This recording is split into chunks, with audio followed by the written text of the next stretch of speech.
ሸገር ካፌ ሸገር ካፌ ሸገር ካፌ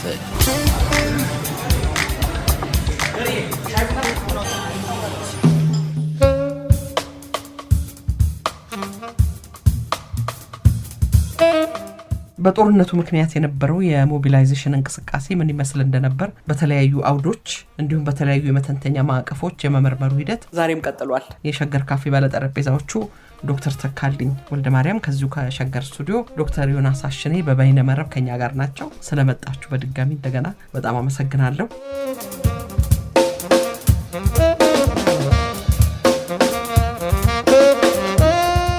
የዛሬው ውይይት በጣሊያን ወረራ ወቅት በዓለም አቀፍ መድረኮች ይቀነቀኑ የነበሩ እሴቶችን ይመለከታል። የመጀመሪያው ክፍል በመቀጠልም ስያሜን ዳያሎግን እና ወዘተ ወዘተ ይቀጥላል። ዶክተር ተካልኝ ይችላል ተልስጥ እንግዲህ በቀደም ባስቀመጥናቸው መተንተኛ ማዕቀፎች ውስጥ በመጀመሪያ ታሪክን አይተናል። ቀጥለን ደግሞ በጊዜው ስራ ላይ ይውሉ የነበሩ አባባሎች፣ ንግግር ዘይቤዎች እና ቃላትና አጠቃቀሞች፣ ቋንቋን በአጠቃላይ ዲስኮርሱን፣ በጊዜው የነበረውን ናራቲቭን፣ የናራቲቭ ፎርሙሌሽኑን፣ አቀራረቡን እንደዚህ ተመልክተናል እና አሁን ምናልባት በሚቀሩን አንድ ሁለት ውይይቶች ውስጥ በጊዜው የነበሩትን በተቀናቃኝ ወገኖችም ሆነ በአከራካሪና ዳኝነት የሚቀመጡ ወገኖችም በሚያደርጓቸው ድርጊቶችም ሆነ ንግግሮች ውስጥ የሚንቀሳቀሱባቸውን እሴቶች እናነሳና እነዛን እሴቶች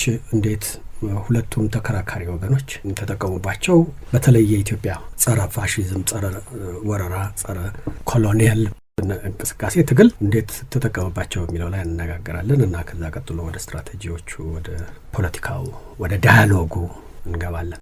እሴቶችን በተመለከተ በዛ ጊዜ ገነው የወጡት እሴቶች ምን ምን ነበሩ ወደሚለው ዝርዝር ከመግባታችን በፊት ከምን የተነሱና ከምን ምንጭ የነበራቸው መሆናቸውን ማስታወስ ጥሩ ነው። ጊዜውን አውዱን አይደለም ማስቀምጠን፣ እሴቶችም በአውድ ውስጥ ነው እና የሚገለጹት።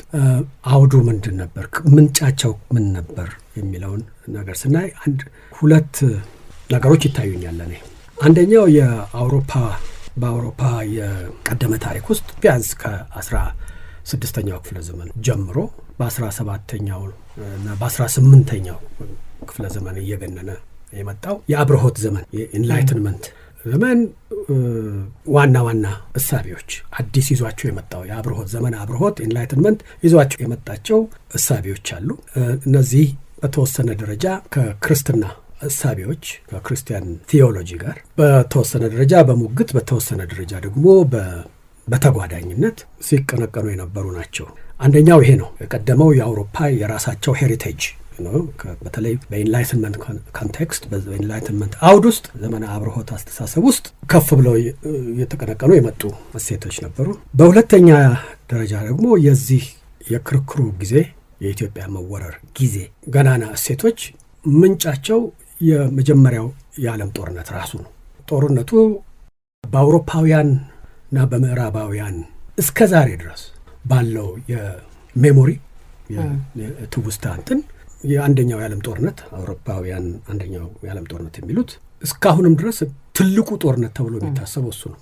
ከሁለተኛው ዓለም ጦርነት ከዛ የበለጠ ጥፋትና ውድመትና የሰው ልጅ እልቂት የደረሰበት ቢሆንም ዋነኛው የመጀመሪያ ኤክስፒሪየንሳቸው ያኛው ስለነበረ ያንን በጣም በከፍተኛ ሁኔታ ነው እና የሚያስታውሱትም ከዛ በፊት በዚያ ደረጃ በሰው ልጅ ላይ ከፍተኛ እልቂት ደርሶ አይታወቅም እና የኢንላይትንመንት እሴቶች ዘመነ አብርሆት ይዟቸው የመጣቸው እሴቶች ሁሉ በዛ ጊዜ በዛ ግጭት ውስጥ እንዳልነበሩ ሆነው ከፍተኛ የሰው ልጅ ጭካኔ፣ የሰው ልጅ እብሪት፣ ግፍ እንደዚህ የሰውን ልጅ በተለይ የሰውን ልጅ ሲባል እንግዲህ በአውሮፓውያን ከዛ በፊት እኛ እንዲነን እንዲህ አይነት እንትናለን እንዲህ አይነት ስልጣኔ ያለን ከፍ ያለ እንትናለን ሲሉ የነበሩ ሰዎች አንገት ለአንገት ተናንቀው እንደ መጨራረስ ብቻ ሳይሆን ምንም ገደብና ሕግ በሌለው አይነት የጫካ ሕግ በሚባል ሁኔታ የተጨራረሱበት ሁኔታ ነው እና ከዛ ውስጥ ገና እንደወጡ ነው በ1920ዎቹ በእኛ አቆጣጠር፣ በነሱ አቆጣጠር በ1920ዎቹና 30ዎቹ ውስጥ የሚደረገው እንቅስቃሴ እና የአዲስ እሴቶችን የመቅረጽ አዲስ አካሄዶችን የመደንገግ እሳቤ ያንን በገሃድ የታየውን የክፉ ጊዜና ክፉ ዘመን የክፉ ድርጊቶች ሁኔታ ለማረም ለማስተካከልና ድጋሚ እንዳይመጣ ለማድረግ ምን ማድረግ ይሻላል በሚል በዚህ ማዕቀፍ ውስጥ ነው የዛ ዘመን መሰረታዊ ገዢ እሴቶች ተብለው የሚቀነቀኑት ነገሮች የሚመጡ። ስለዚህ ምንጮቻቸው እነዚህ ሁለቱ ናቸው። አንደኛው የቀደመው የአውሮፓ የራሳቸው የኢንላይትመንት ፎርሙሌሽንስ ከክርስትና ጋር በተወሰነ ደረጃ መግጭት፣ ሁለተኛው ደግሞ በጦርነቱ ምክንያት የመጣው መዛባት መፋለስ ያንን የሚያርሙ አመለካከቶችን አካሄዶችን ሲባል ነው። በመጀመሪያ ውስጥ ቅድም እንዳልነው የኢንላይትመንት ቲንኪንግ ከዚህም በፊት ተነጋግረናል። ማለት አንድ መሰረታዊ ነገሩ ኢንላይትመንት ቤዚክሊ ቀደም ካለው ከነ ሩሶም እነሱ አስተያየትም ጋር ተያይዞ አንድ መሰረታዊ ነገሩ ምንድነው? ዩኒቨርሳሊዝም ነው። ዓለም አሁን እኛ ዓለም አቀፋዊነት እንለዋለን። ግን ዩኒቨርሳሊዝም ማለት ወደፊትም ወደኋላም ተኪዶ በጂኦግራፊም የትም ቢኬድ ከየትም ተነስቶ የትም ቢኬድ በአጠቃላይ ስለ ሰው ልጅ ማለት የሚቻሉት ነገሮች ምንድናቸው እና በየቦታው ልዩነቶች ቢኖሩም በመሰረታዊነታቸው ሁሉም ቦታ አፕላይ የሚያደርጉት ሴቶች እና ሁኔታዎች ምንድናቸው የሚል ነው እና ኢንላይትመንት ሲነሳ መነሻው ላይ ፎርሙሌሽኑ በመሰረቱ የሰው ልጅ አንድ ነው፣ አፈጣጠሩም አንድ ነው፣ ፍጥረቱም አንድ ነው።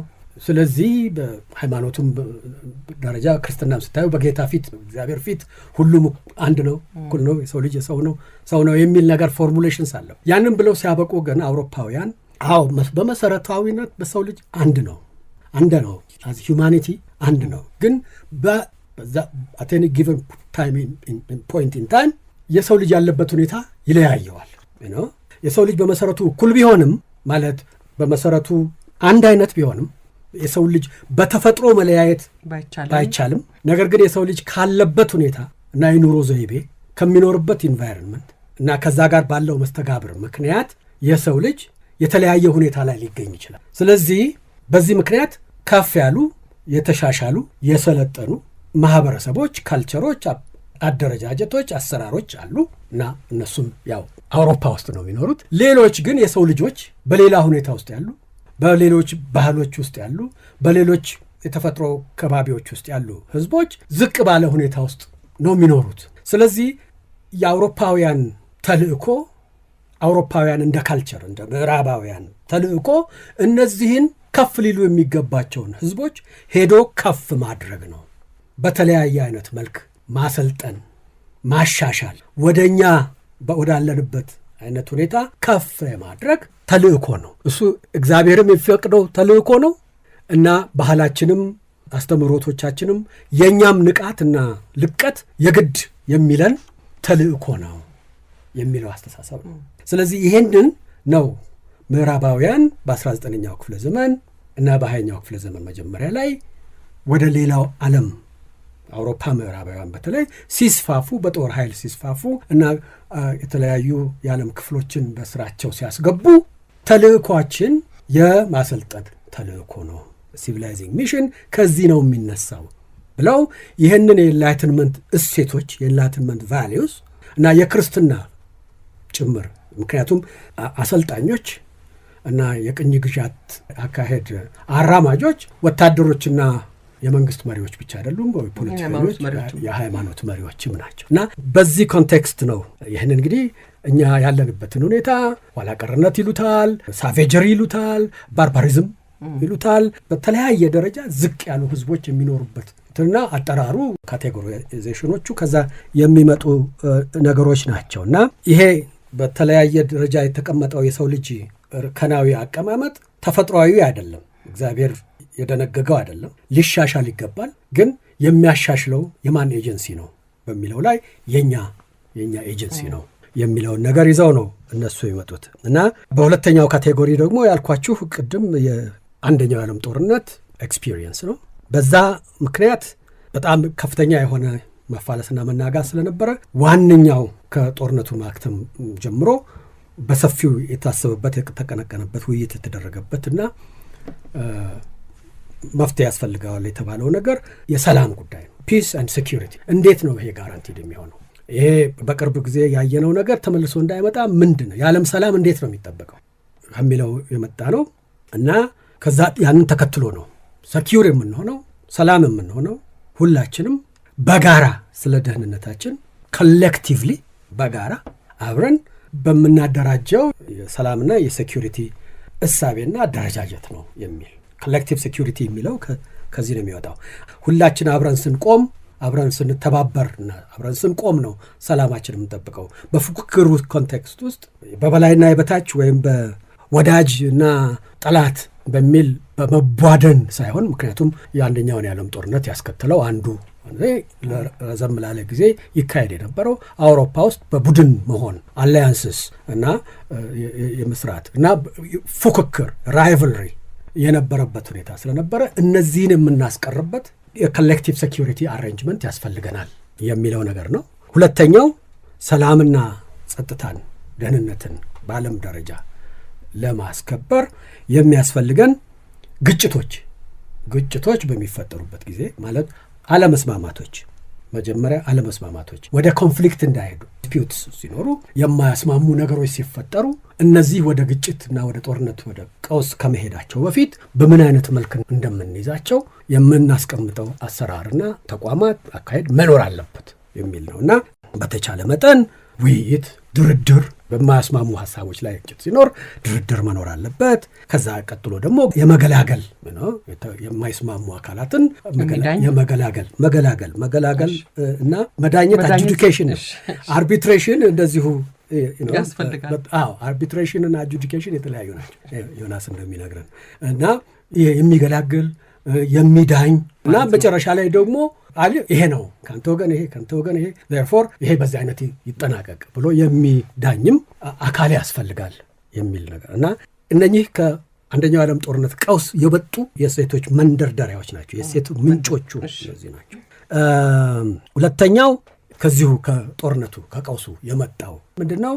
በተወሰነ ደረጃ ግጭትና ጦርነት እንደማይቀር ይታሰብና እንግዲያው ጦርነትና ግጭትም ሕግ ያስፈልገዋል። ዝም ብሎ በቅርቡ እንዳየነው መጫረስ አስፈላጊ አይደለም እና የሆነ መቀመጥ ያለባቸው መደረግ የለባቸውም የሚባሉ የሚፈቀዱና የማይፈቀዱ የግጭት ጊዜ አካሄዶች መኖር አለባቸው የሚል አስተሳሰብ እየሰፋ ይመጣል። በዚህ ኮንቴክስት ውስጥ በተለይ ማንኛውም የኃይል እርምጃ በጦርነት ሁኔታውም ውስጥ ቢሆን ከሚገባው በላይ ጦዞ መሄድ የለበትም። ቫዮለንስ ኤክሴሲቭ መሆን የለበትም።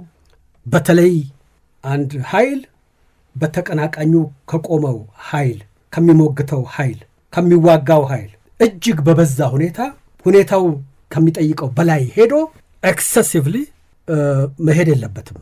ገደብና ውሱንነት መኖር አለበት። ሁለተኛው የሚወሰደው የኃይል እርምጃ ወገኖችን መለየት አለበት። የኃይል እርምጃ ሊደረግበት የሚገባው አካል ማን ነው? የታጠቀ ለጦርነት የተሰለፈ ውትድርናና ከውትድርና ጋር የተያያዙ አካላትና ተቋማት እና ህዝቡ ሲቪሉ ህዝብ እነዚህ ዝም ብሎ አንድ ላይ ቀላቅሎ መውቀጥ ተገቢ አይደለም። ስለዚህ ቫዮለንስ ኮሌክቲቭ ኢንዲስክሪሚኔት መሆን የለበትም።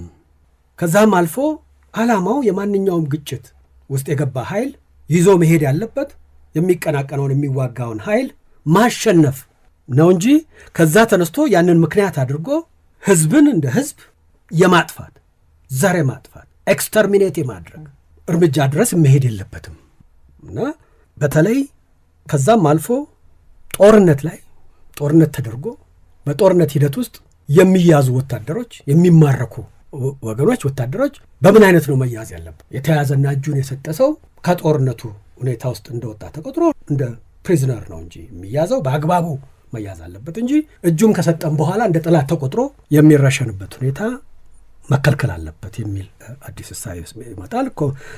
ሁለቱ ነው ኢንፋክት በጦርነቱ ሂደት ውስጥ ኮምባታንት ያልሆነ በጦርነቱ ውስጥ ያልገባው የህብረተሰብ ክፍል ፕሮቴክሽን ይገባዋል፣ መከላከል አለበት እና እንደዚህና ይሄን የመሳሰሉ እና በጦርነት ሂደት ውስጥ ደግሞ የሚፈቀዱና የማይፈቀዱ የጦር መሳሪያዎች የጦር ማስኬጃዎች መኖር አለባቸው። በተለይ ጨራሽነት ያላቸው ከተዋጊ ወገኖች ውጭ አልፈው ህዝብን ሊጎዱ ጥፋት ሊያመጡ የሚችሉ ህዝብ ጨራሽ ህዝብን ብቻ ሳይሆን አካባቢንም እንደዚህ የሚያጠፉና የሚጨርሱ ነገሮች መጠቀም ክልክል መሆን አለበት። እነኚህ ሁሉ እንግዲህ በቅርብ ጊዜ የራሳቸው ኤክስፒሪየንስ ከዛ ተነስተው እነዚህ ነገሮች ስርዓት ሊበጅላቸው ይገባል ተብሎ የተሰሩ ናቸው እና ለዚህ ነው የዓለም መንግስታትን ማህበርን ጨምሮ ሊግ ኦፍ ኔሽንስን ጨምሮ የተለያዩ ተቋማት የተለያዩ ዮናስ በዝርዝር የሚያውቃቸውና ሊነግረን የሚችላቸው ስምምነቶች ኮቨናንት እነዚህን ሁለቱን ከላይ ጠቀስናቸውን መጀመሪያ ከአውሮፓ ባህልና ክርስትና ከኤንላይትንመንት የመጡትን እንደው አይደለም የኃላፊነት የትልቅነት ዩኒቨርሳል ፕሪንሲፕሎች በአንድ በኩል በሌላ በኩል ደግሞ ከቅርብ ጊዜ ኤክስፒሪየንስ የመጣው የሰው ልጅ ከሚገባው በታች ወርዶ የተራረደበትን በመጸጸት እና ከሱ ለመውጣትና እንደተማሩ በእነዚህ ምክንያት እነዚህን ሁለቱን ያስታረቀ ነገር ምን እንስራ በሚል ነው። እነዚህን ሁለቱን ያስታረቀ ነገር ነው ወደ ኮቨናንቶቹ ወደ አግሪመንቶቹ ወደ የሥርዓቱ ጠቅላላ አዲስ ውቅር የሚገባው ከነዚህ ከሁለቱ የሚመጣው ይሄንን አውድ መረዳት አለበት። በዛ ጊዜ ምን አይነት እሴቶች ነበሩ? ኢትዮጵያ ምንን የትኛውን ነው ከነዚህ ውስጥ ልትጠቅስና ለክርክሯ ለጉዳዩዋ ማስረጃ ለበዳዮቿ መክሰሻ ለዳኞቿ ህሊና መኮርኮሪያ የምታቀርባቸው ሐሳቦች ከየት የመነጩ ናቸው የምንለውን የምንረዳው ይህንን ኮንቴክስት የእነሱን የአውሮፓውያን ባህላዊ ታሪካዊ ኮንቴክስት ስንረዳው ነው። እና እነዚህ አግሪመንቶች እነዚህ ተቋማት በሁለቱ ጦርነቶች መሀል ይባላል ይሄ ጊዜ። ያን ጊዜ ሁለተኛው ዓለም ጦርነት አሁን ከሰሞኑ እንደሚመጣ አልታወቀም ነበር። መጀመሪያ እነኚህ ፎርሙሌትድ ሲሆኑ በቃ ያ በቅርብ ጊዜ ያየነው ነገር መደገም የለበትም፣ እኛ እኮ ከፍ ያለ ቦታ ላይ የነበርን ህዝቦች ነን፣ ምን ነካን እና ምን ተሳሳትን፣ ምንድነው ችግሩ በሚል በዛ ኮንቴክስት ውስጥ የተደረገ ነገር ነው። አትሊስት የህግጋቱን በተመለከተ እና ተቋማቱን በተመለከተ እና እነዚህ ነገሮች አሁንም ዮናስ ላይ አርሜ ሊያስተካክለኝ ይችላል።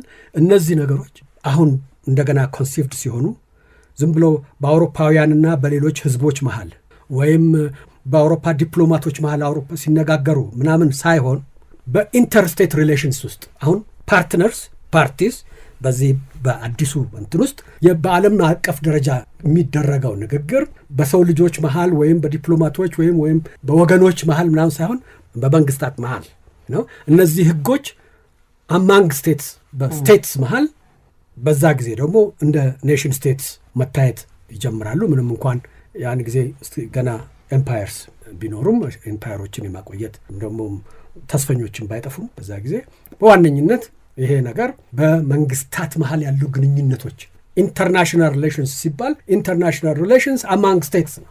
እንግዲህ ልታረም እችላለሁ እና ቦዝ ባይላተራል ኤንድ መልቲላተራል ሪሌሽንስ እነዚህ ነገሮች አፕላይ ያደርጋሉ ተብለው ነው የሚቀረጹት። እና ልክ አሁን ቅድም እንዳልኩት የሁለተኛው ዓለም ጦርነት ይመጣል ተብሎ እና ታስቦ የሚደረገው ነገር ባይኖርም ያን ጊዜ ልክ እነዚህ ነገሮች እየተቀረጹ ሳለ እና ገና ህግጋቱም ተቋማቱም እና ፕሮሲጀሮቹም አካሄዶቹም ገና እንደው በደንብ ተቀምረው ሳያልቁ ብዙ ጊዜ ሳይቆይ ይህንን ደግሞ አዲስ አሬንጅመንት የሚሞግቱ አካላት ይፈጠሩ ጀመር። እዛው በአውሮፓን ኮንቴክስት ቫዮሌተርስ የሚባሉት እነሱም ደግሞ ወዲያው ወደ ይሄ ነገር የተደረገው ነገር በጸጸትና ያለፈውን አይቶና የአውሮፓን እሴቶች ተከትሎ እንደዚህ የተቀመሩ ነገር ያንም ቢሆን ብዙ ያልተመቻቸው እስቲ ለጊዜው ይሁን ብለው ነው የተቀላቀሉ። በተለይ ደግሞ በአንደኛው ዓለም ጦርነት ላይ ተሸናፊ ሆነው ሁለተኛ ደግሞ ብዙ ተስፋ አድርገውም ገብተው ተስፋ ያደረጉበትን ነገር ያላገኙ እንደ ጣሊያን አይነት የመሰሉ ሀገሮች ይህንን ነገር መጀመሪያውንም እስቲ እንደዚያ ያቅማሙ የገቡበት ሆነው በኋላ ግን በአጭር ጊዜ ውስጥ እነዚህ የአሸናፊዎች የደነገጓቸው ህጎች ናቸው፣ የባለድል ወገኖች ድንጋጌዎች ናቸው በሚል በተለይ እነዚህ ይህንን እንደዚህ የሚሉ ሰዎች እንደዚህ የሚሉ ሀገሮች እንደዚህ የሚሉ ዲፕሎማቶች የራሳቸውን ኃጢአትና ኩነኔ የሸፋፈኑ የሌላውን ኃጢአትና ኩነኔ በነጻነት ስም በእኩልነት ስም በዓለም ሰላም ስም በኮሌክቲቭ ሴኩሪቲ ስም በጦርነት ህጎች ስም በህዝብ ደህንነት ምናምን ስም የራሳቸውን ጥቅም እያካሄዱ ያሉ ኃይሎች ናቸው በሚል መጀመሪያ በሽሙጥ ከዛ በኋላ በማየት የሚተቿቸው እና በኋላም እንግዲህ እንደው በሚል አፈንግጠው የሚወጡና ጭራሽ ሊጉ ጣሊያንን የመሰለ የአውሮፓ ሀገር ኢትዮጵያን ከመሰለ እንደ ሀገር መጠራት ከሌለበት ሀገር ጋር አስተካክሎ በእኩል ዳኝነት ለማስቀመጥ መሞከሩ ውርደት ነው። በቀደም እንዳልነው ውርደት ነው።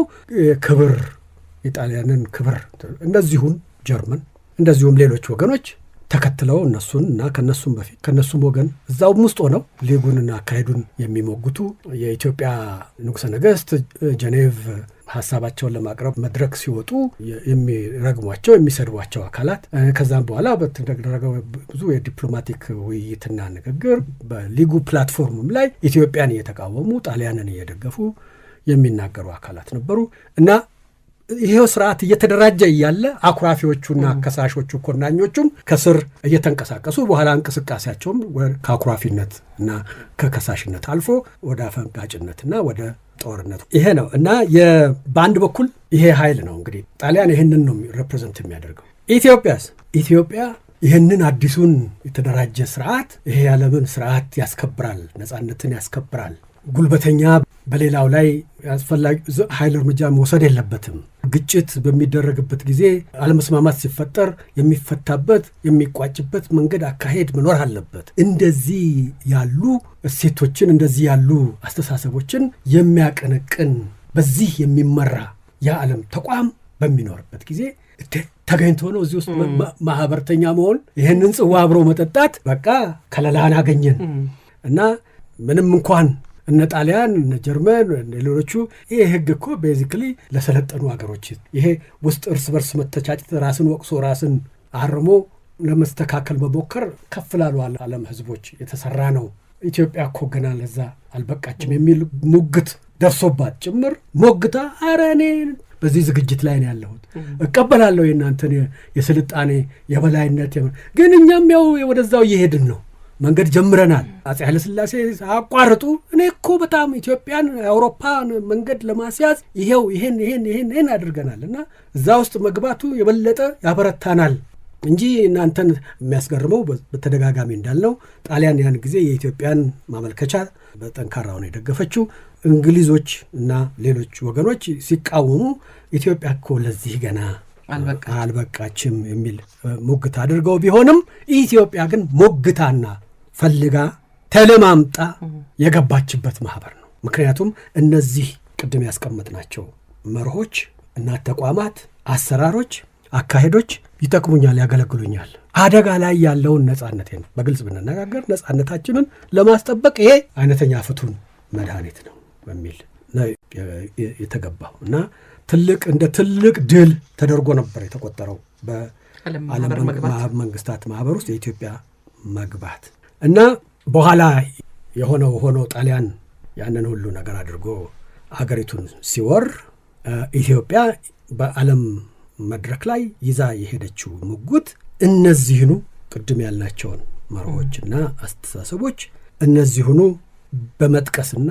እነዚሁ በኢትዮጵያና በጣሊያን ግጭትና በጣሊያን ወረራ ኮንቴክስት እንዴት እንደተጣሱ፣ እንዴት መከበር እንዳለባቸው፣ እንዴት ሳይከበሩ እንደቆዩ የዳኞቹንም አካሄድ የተቋማቱንም እንደዚሁ አስተናጋጅነት በኩልነት አስተናጋጅነት በሚሞግቱ አካሄዶች ነው እና በመጀመሪያ ሁለት በጣም በተደጋጋሚ ኢትዮጵያ ይዛቸው ስትሄድ የነበራቸው እሴቶች አንደኛው የእኩልነት ኢኳሊቲ ኦፍ ኦል ኔሽንስ በእግዚአብሔር ፊት ሁሉም እኩል ነው ከሚለው ማንም የበላይና የበታች የለም፣ ማንም ገዥና ተገዢ መሆን የለበትም ነው። እንግዲህ ያ አንደኛው ፕሪንሲፕላችን ይሄ ነው። አንቀበልም ሌላው አካል ይሄ መጥቶ ሊያሰለጥነኝ ሊገዛኝ እንደዚህ ይችላል የሚል ነገር ስለሌለ እኛ የምንታመነውን በእግዚአብሔር ይሄ ነው የሚለውና ሁለተኛው ቅድም ያልነው የጋራ ደህንነት ኮሌክቲቭ ሴኪዩሪቲ እነዚህን ሁለቱን ነው። የበላይና የበታችነትን አንቀበልም። ሁለተኛ ደግሞ ደህንነታችን የሁላችንም የሚለው ነገር ይገዛናል። እነዚህ ሁለቱ ናቸው ዋናዎቹ መንደርደሪያዎቹ እና እነዚህን በዋነኛነት ይዞ ይጠየቅ የነበረው ግን ፍትህ ጀስቲስ ነው።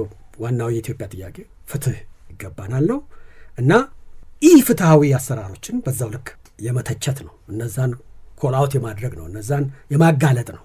ዜርፎር አንዱ ትልቁ እሴት ፍትህ እነዚህ በዚህ ምክንያት ፍትህ ተነፍገናል ወይም ፍትህ ይገባናል ወይም የሚደረገው በሌላም ወገን ወይም በህግ አራማጁም ወገን የሚደረገው ኢንጀስቲስ ነው ከሆነ በየቦታው በየጊዜው በየሁኔታው ኢንጀስቲስ የሚለውን ነገር መነሻው ያው የተቀመጠው ጀስቲስ ማለት ህጉ ተቀምጧል። በህጉ ከህጉ አንጻር ነው እንግዲህ በህጉ መሰረት አልተካሄደም። በዛ ምክንያት ፍትህ ለኢትዮጵያ ተነፍጓል እና ነፋጊዎቹም እነዚህ ናቸው የሚለው ነገር ከዛ ይመጣ ነው። ሁለተኛው ፌርነስ ማለት ሁሉንም ባንድ እይታ ባንድ ሚዛን አድርጎ የእኩል ፍርድ አስቸጋሪ ቃል ነው። ሲጣስ ነው ደብል ስታንዳርድ የሚባለው። ስታንዳርድ በአንድ ስታንዳርድ በአንድ ሚዛን በአንድ መመዘኛ ነው መታየት ያለብን ሁላችንም። ለእኛ ይሄ ለእነሱ ይሄ መሆን የለበትም። በአንድ ጉዳይ ላይ መለኪያው ለሁሉ ማበላለጥ አይገባም። የመጀመሪያው ጀስቲስ ይሄ በህግ ትርጉምም ጀስቲስ ያስፈልጋል፣ በውሳኔ አሰጣጥም ጀስቲስ ያስፈልጋል፣ በቅጣትም ጀስቲስ ያስፈልጋል፣ በአካሄድም ጀስቲስ ያስፈልጋል። ጀስቲስ ብዙ አይነት እንትኖች አሉ። ይሄኛው ግን ማበላለጥ አያስፈልግም። ፍርድም ሲሰጥ የማይስማማኝም እንኳን ቢሆን ፌር ነው። ይሄ እኔ ላጠፋሁት ጥፋት ላደረስኩት በደል ተቀጥቻለሁ፣ ግን ኢትስ ፌር ኦኬ። ምክንያቱም እዛም አፕላይ ያደርጋል። እኔ ላይ ብቻ መሆን የለበትም። እኔን መደገፉ አይደለም ፌር የሚያሰኘው አንድ ነገር እኔ ላይ የተበየነው ብያኔ ሌላም ላይ የሚበየን መሆኑ ነው። አለማበላለጡ ነው ፌርነስ የሚያሰኘው። ሁለተኛው ቫልዩ ፌር መሆን አለበት።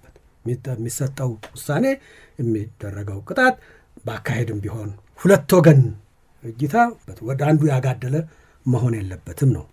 ሶስተኛው በቋሚነት በዘላቂነት አንድ ነገር ከቦታ ከጊዜ ጊዜ ሳይለዋወጥ አንድ ፕሪንሲፕል ኮንሲስተንትሊ አፕላይድ መሆን አለበት የሚል ነው። ኮንሲስተንሲ ማለት ዛሬ እዚህ የተባለ ነገር ነገ ያው ያንኑ ያለው አካል ሌላ ነገር ሲል መታየት የለበትም። እዚህ አንድ ነገር ሰርቶ ነገ ደግሞ ሌላ ነገር መስራት የለበትም። እንደ ሁኔታው ዝም ብሎ እየተለዋወጠ የት ነው ይሄ አካል የቆመው ምንድነው መርሁ ምንድነው በሚያሰኝ መልክ እንደው ዝም ብሎ እንደ ስስት መለዋወጥ የለበትም። ወይም እንደሚያናግረው ሰው ወይም እንደሚዳኘው አካል አንደኛውን ፊት ግንባር አይቶ የአንደኛውን አቅምና ሁኔታ አይቶ እንደ ሁኔታው ዝም ብሎ መለዋወጥ የለበት። ዛሬ የተባለው ነገር ነገም መስራት አለበት፣ ተነጎዳም መስራት አለበት።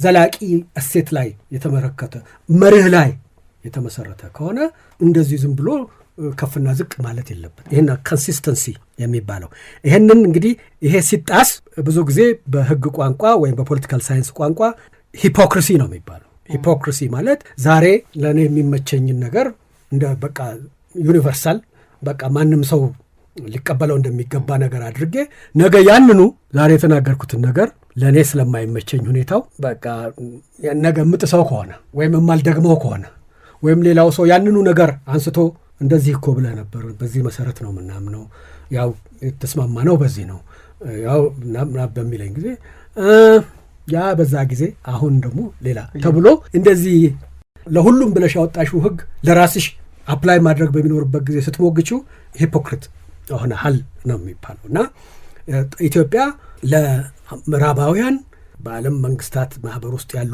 ትላልቅ መንግስታትም ጭምር የኢትዮጵያ ወዳጆቿና ጎረቤቶቿና እንግሊዝና እንደ ፈረንሳይ ጎረቤቶቿ በዛ ጊዜ ቋንቋ እነሱን ጭምር አንድ ጊዜ ያሉትን ነገር አንድ ጊዜ እንድናምን ያበረታቱንን ነገር አንድ ጊዜ አብረናችሁ ቆማለን ያሉትን ነገር ለራስ ሲቆርሱ ብቻ ነው ወይስ ሁሌም ይሰራል? እና ይህንን በሚያደርጉበት ጊዜ ይሄ አይነት ሂፖክሪሲ ተገቢ አይደለም ብላ ትሞግታለች ማለት ነው። ስለዚህ ኮንሲስተንሲ በጣም ያስተሳሰብ ዘላቂነት፣ የመርህ ዘላቂነት፣ የአቋም ዘላቂነት ነገር አስፈላጊ ነገር ነው። ከዛ ቀጥሎ ደግሞ ኃላፊነት ሪስፖንሲቢሊቲ እንግዲህ ሰው ለገባበት ግዴታ በውልም በስምምነትም ተፈራርሞ አንድ ነገር ውስጥ በሚገባበት ጊዜ ይሄን አደርጋለሁ ብሎ ስለሆነ ቃል ገብቶ ስለሆነ ያንን የማክበር ያንን የማስከበር ኃላፊነት አለ።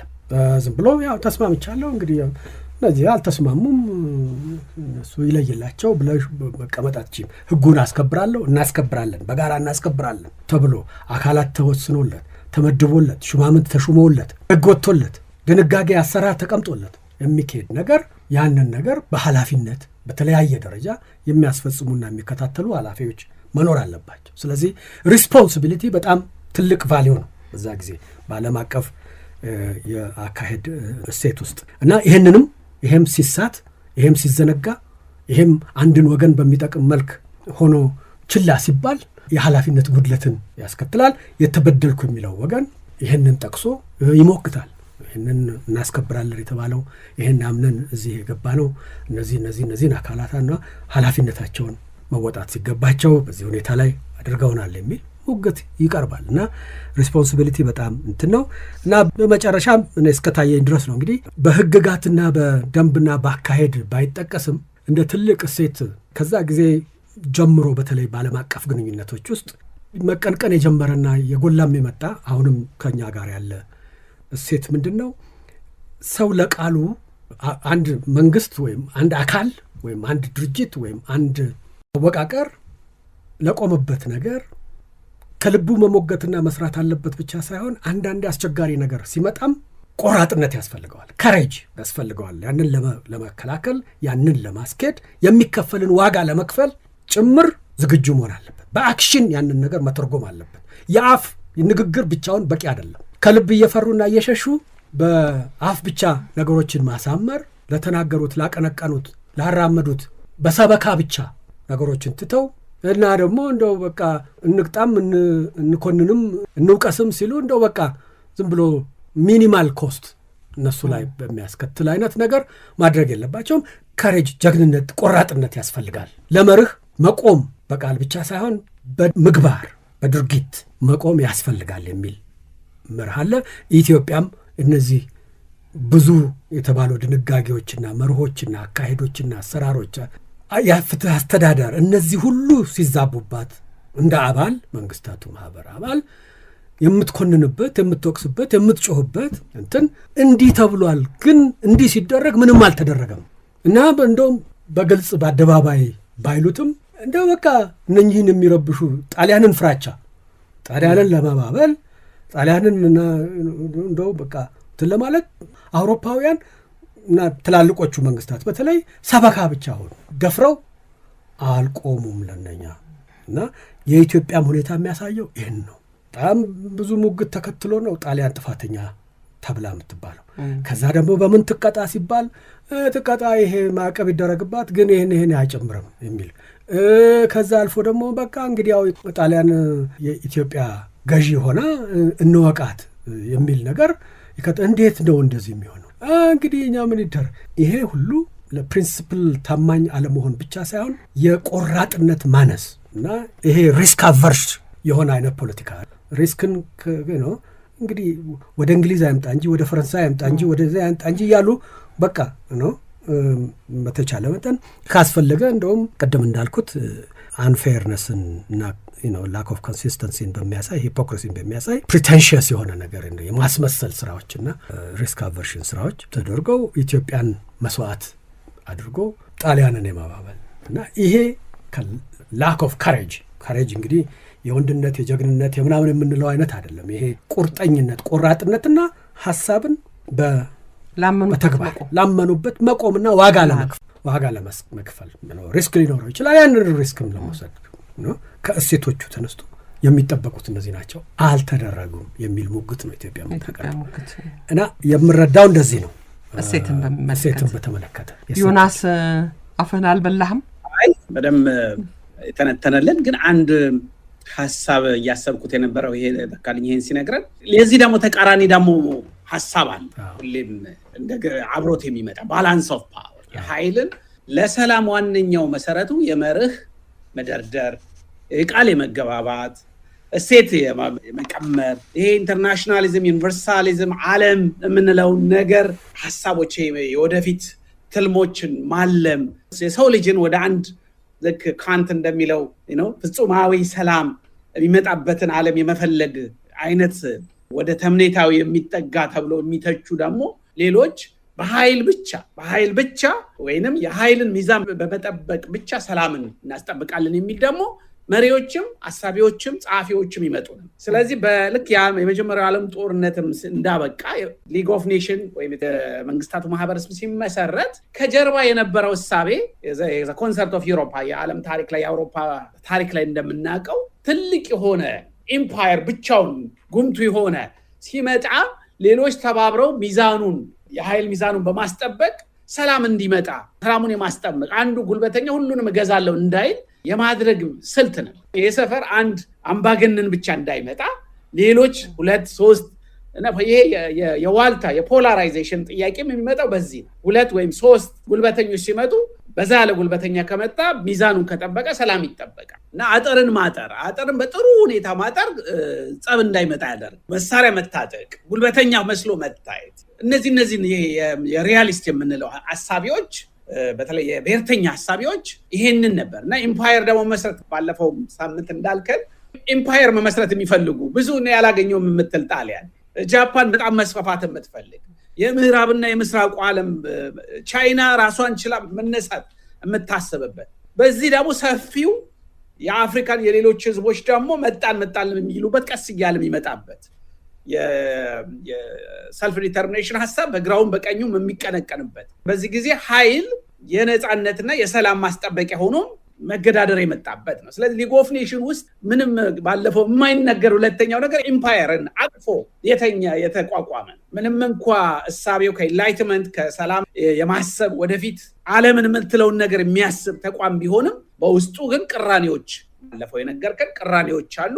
እነዛ ቅራኔዎች አንዱ ውልደታቸው ኃይል የሰላም መንገድ ነው እንጂ ፍልስፍና፣ ሰው መሆን፣ ህሊና፣ እሴት ደካማና ጠንካራው በመርህ ላይ በመከባበር ላይ የተመሰረተ የሰዋዊ ማህበርን አጽዋ አብሮ የመጠጣትን ሁኔታ የሚቃወሙ እንደማይሰራ የሚያስቡ ኃይል የሌለው አካል መዋጥና በኢምፓየር ውስጥ መተዳደር እንዳለበት ያም በስልጣኔም በዘረኝነትም በመደብ በተለያየ ሁኔታ በተለይ በአውሮፓ የበላይነት የሚያቀነቅኑ ስለነበረ በዛን ጊዜ ሁለቱ ሐሳቦች አንዱ ፈንድቶ ስላልወጣ ወደ አፒዝመንት ወደ ልምምጥም የገቡት ጣሊያን ወደ እነሱ እንድትመጣና የኃይል ሚዛኑ እንዲጠበቅ ጀርመን ብቻዋን እንድትቀር ሌላ ኃይል እንዳትሆን የማድረግ ህልም ነበር። ስለዚህ ምንም እንኳ አይዲያሊስት ሊበራል ሐሳብ ቢኖራቸው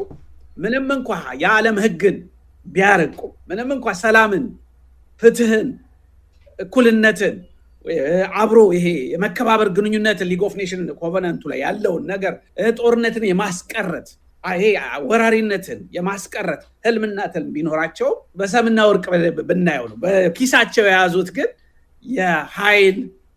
የኃይል ሚዛኑ እንዴት እናስጠብቅ የሚለው ጨዋታ ይጫወቱ። ስለዚህ አውሮፓንም ዋጋ ያስከፈለው በቁርጠኝነት ወደ ማህበር ውስጥ 2-3 ማህበር ውስጥ ይጠጡ ነበር። የኃይል ማህበርም አላቸው የሰላምና የእርቅ የሊበራል ጽዋ የሚጠጡ ስለዚህ ሁለተኛው ዓለም ጦርነት እየተጠጋ ሲመጣ ሚዛን ወደ ኃይል ይገባል። አሜሪካ አልገባችም። ለምሳሌ ምንም እንኳን ዊልሶኒያን ሐሳቢዎች የሊበራል ሐሳቢዎችን ሰላምን ሰልፍ ዲተርሚኔሽን ከግራ ዘመሙ ወስዶ ቢተነቱንም እዚህ ማህበር ውስጥ አሜሪካ አልገባችም። አይሶሌሽኒስት ብቻዋን ብሔርተኛ ኤክሰፕሽናሊዝም የአሜሪካ ኤክሰፕሽናሊዝም የሚመጣበት ነው። ይሄ ቀጣይነት ይኖረዋል። በኋላም ላይ ከሁለተኛው ዓለም ጦርነት እስካሁንም ድረስ የአውሮፓና የአሜሪካ ግንኙነት በዚህ ማህበር ውስጥ አብሮ በመግባት ባለመግባት መልቲላተራል እሳቤዎች ውስጥ በመግባት ባለመግባት ይሄ ዩኒቨርሳሊዝም ዓለም ግሎባሊስት እሳቤዎች ውስጥ የመግባት ወይስ ብሔርተኝነት የበላይነት ጉልበተኝነትን የማይደፈረውን አሜሪካ ማጽናትን የዓለም መሪ መሆንን ወይስ የዓለም መሪ በጋራ አብረን ማህበሩን ውስጥ እንግባ የሚለው የመግባትና የመውጣቱ ነገር የዓለም ፖለቲካ ዋና ዋልታ ረገጦች ሐሳቦች ናቸው። ስለዚህ በሊግ ኦፍ ኢትዮጵያ በዚህ ዓለም እየተሰራና እየፈረሰ ባለ ዓለም ውስጥ ነው አንተ እንዳልከው የሊበራል ሐሳቢውን የእውነትም አምነው እንደውም በጽሁፋቸውም ላይ ንጉሱም ይላሉ አምነን ይሄ ያድነናል ብለን በጋራ ውስጥ ብንገባ ማህበር ውስጥ እንደውም ማህበር ውስጥ ፍቃድ ሲሰጠን በጣም ደስ አለን፣ ደስታ ፈሽታ ነበረ። ምክንያቱም ጣሊያን እንደማይመጣብን አንዱ ዋስትናችን ይሄ ማህበር ውስጥ መግባት ነበር።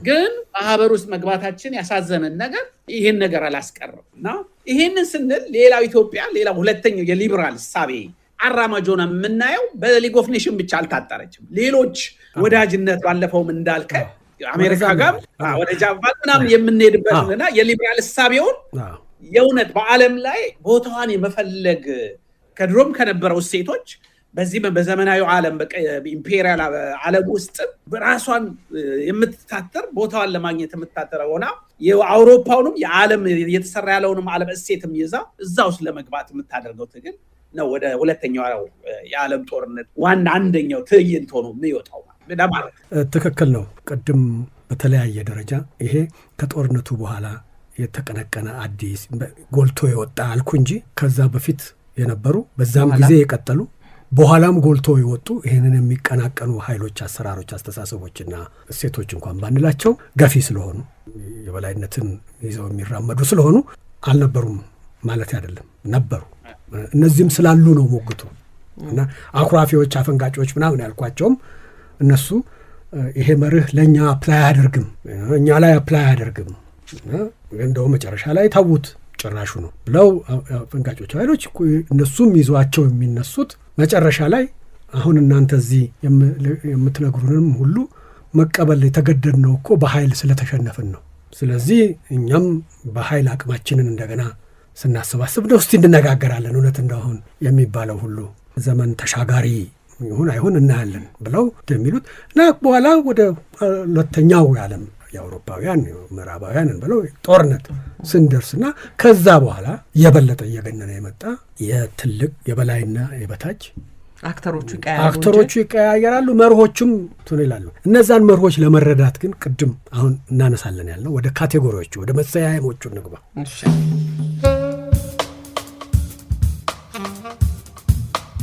ይቅርታ አድማጮቻችን፣ ከዶክተር ተካልኝ ወልደማርያምና ከዶክተር ዮናስ አሽኔ ጋር የተደረገው ውይይት ይህ ሀሳብ ለሳምንት በይደር ቢቆይ ይሻላል። ሳምንት ቀጣዩን ክፍል ይዘንላችሁ እንቀርባለን።